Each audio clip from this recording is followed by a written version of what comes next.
Estamos vivendo um período onde mais do que nunca precisamos entender que existe um processo de normalização do absurdo. Se até pouco tempo atrás nós brasileiros, vamos todos nos colocar no mesmo barco, nós protestávamos, nos indignávamos, tomávamos conta das ruas e das redes sociais. No momento não podemos ir para as ruas, mas podemos tomar conta das redes sociais. Nem isso acontece. Você pode fazer do conforto do seu lar. Até pouco tempo atrás, o brasileiro se indignava porque não podia levar o filho para a Disney, por exemplo. Ou então porque a então presidenta Dilma fez uma manobra contábil para poder ganhar um fôlegozinho financeiro para o próximo ano. Esse tipo de coisa indignava a gente, né? Quando aconteceu aquele acidente na Boate Kiss, nossa, foi uma... não vou dizer perseguição, é uma palavra ruim, mas a opinião pública foi incisiva na busca pelos culpados, para entender o que aconteceu, no luto, né, dos quase 250 mortos dessa triste tragédia.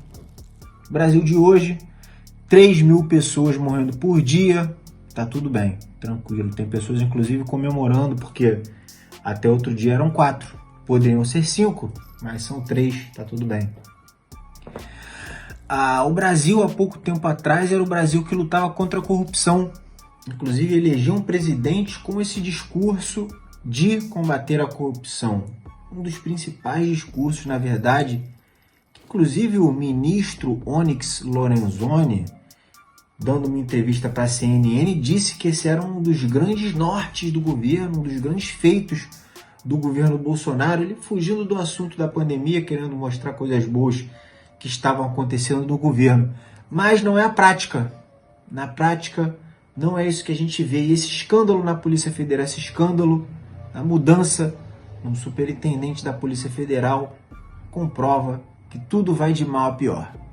Ziza. Alexandre Saraiva, até então à frente da PF no AM, apontou indícios de 2 crimes cometidos por Salles, advocacia administrativa e tentativa de obstrução de investigação de organização criminosa. Delegado da Polícia Federal, que foi afastado do cargo que ele ocupava, ele acionou o Supremo Tribunal Federal contra o ministro Ricardo Salles, dizendo que o ministro dificultou a ação dos órgãos ambientais. Claro e evidente isso para todos nós que acompanhamos o noticiário.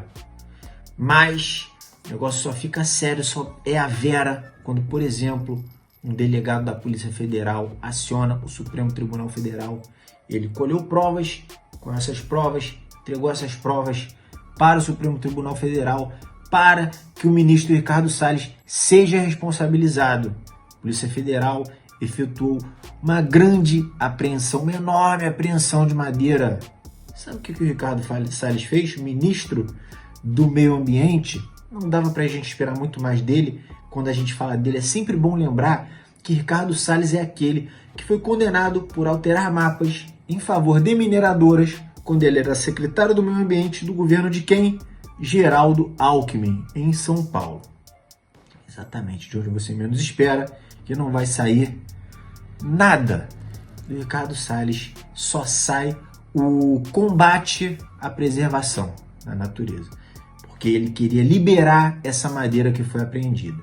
Inclusive esse delegado, que foi retirado do cargo por mais um cupincha do Bolsonaro, que está tentando de todas as maneiras aparelhar a Polícia Federal, lembrem-se dos motivos que levaram à saída do ex-juiz, posteriormente ministro da Justiça Sérgio Moro do governo Bolsonaro, justamente o comando da Polícia Federal no Rio de Janeiro, num momento agudo das investigações contra Flávio Bolsonaro. Palavras do Bolsonaro para Sérgio Moro, quando Sérgio Moro era ministro da Justiça do governo Bolsonaro. Você tem todas as superintendências, pô. Só que era do Rio de Janeiro. Por que ele queria? Para fazer esse tipo de coisa que ele está fazendo agora. Defendendo o Ricardo Salles, que é um dos pilares do governo. desse bolsonarismo online, digital. Ele que se presta a esse papel ridículo. Pessoas como ele ocuparão a lata de lixo da história. A lata de lixo da história. Peão. Pivô não, peão. Nesse xadrez bolsonarista pelo poder. Inclusive hoje serve, mas se amanhã não servir, será jogado fora. Como vários outros. E nessa mudança que teve agora, nessa dança das cadeiras dos ministérios, que foi um delegado da Polícia Federal para o Ministério da Justiça, e aí se moveu esse chefe da Polícia Federal, agora que moveu esse superintendente, tudo isso aconteceu no mesmo momento que investigações se aproximam do 04, acho que é 04, o tal do Renan Jair, Renan Jair, alguma coisa desse tipo é o nome dele. Aquele que parece o Sinforoso. Então estamos vivendo um momento de normalização do absurdo, porque o Bolsonaro faz isso tudo e dá até para entender, porque são tantas coisas acontecendo. O Bolsonaro ameaça o Supremo Tribunal Federal, porque o Supremo Tribunal Federal se aproxima dos crimes que o Bolsonaro cometeu, principalmente no âmbito da pandemia. Pessoas que cercam o Bolsonaro fazem as mesmas ameaças. O Roberto Jefferson, Ottoni de Paula, esses dois citados aqui, já fiz vídeo sobre eles. Roberto Jefferson ensinando a formação de milícias neopentecostais e Ottoni de Paula falando com todas as palavras que ocorreria uma guerra civil no Brasil. Bolsonaro agora dizendo que só sai morto da presidência, só Deus pode tirar ele. Pedindo clamor popular para tomar uma providência. Que tipo de providência que o Bolsonaro quer tomar? Não pode ser nada lícito, porque se ele não declara... E se dentro das licitudes, porque nem tudo que é legal é moral. A gente precisa ter essa noção, nem tudo que é legal é moral. Essas mudanças dentro da Polícia Federal são legais, estão dentro da legalidade, mas elas não são morais. Porque está agindo deliberadamente para proteger um ministro bolsonarista, roxo, que está atuando em prol dos desmatadores, em prol dos madeireiros, pessoas que estavam ameaçando esse delegado da Polícia Federal, que agora saiu do caminho dos madeireiros, graças à atuação do governo Bolsonaro,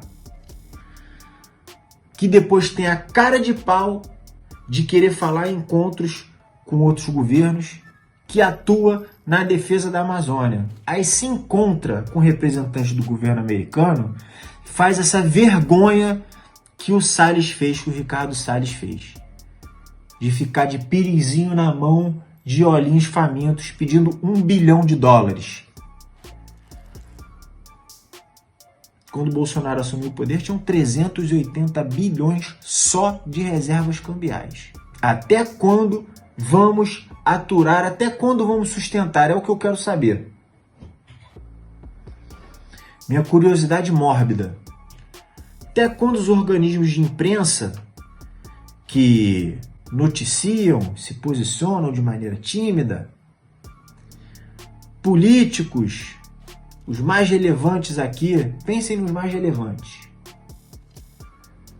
partidos, os maiores partidos, com toda aquela estrutura, cada vereador tem um monte de assessor, tem um monte de verba para ser usado, gente. Não é para fazer rachadinha, não. Para você pegar teus assessores, ó, vamos movimentar as redes sociais, vamos fazer propagandas, vamos fazer vídeos, vamos fazer material audiovisual, vamos fazer material visual, vamos fazer música, vamos fazer tudo. Encontros online, reuniões de planejamento, de objetivos, para que a gente consiga tirar o genocida do poder. Se não é isso, da mesma maneira que eu falei no outro vídeo, que a gente está construindo tijolinho por tijolinho para que a gente chegue ao impeachment e do impeachment posteriormente à cadeia, o Bolsonaro também está construindo o castelinho dele. E aí, quem construir melhor, quem construir mais rápido vai ganhar. A construção do castelinho dele na Polícia Federal tá bem feita. Estamos vendo aí que ele conseguiu proteger a secla dele, Ricardo Salles. E aí, vamos ficar calados? Eu me recuso a ficar calado, já falei para vocês. O Brasil está de luto. Os 369 mil mortos, inclusive no meu último vídeo, eu falei que estávamos quase em 350, porque eu fiquei 3, 4 dias sem olhar essa contagem. Quando eu fui olhar, já estamos em quase 370. Nas últimas 24 horas, mais de 3 mil mortos. Me recuso a passear sobre corpos até 2022. Me recuso. Me recuso. Me recuso a pensar nas eleições de 2022. É um escárnio quando eu vejo alguém dizendo que fulano vence Bolsonaro no segundo turno. É um escárnio. É cálculo político. Cálculo político. Colocar Bolsonaro no segundo turno, ou dizer que o Bolsonaro vai perder no primeiro turno, isso quer dizer que em 2022 ele vai estar lá. Quantas vidas vai custar? A partir de R$5 vire membro do Reflexo do Todo para fortalecer esse trampo aqui. O valor é bem pequenininho, mas ajuda a gente principalmente a solidificar o canal aqui no YouTube, para o YouTube compreender se vocês gostam do meu conteúdo e, enfim, impulsionar aqui na plataforma. Tamo junto.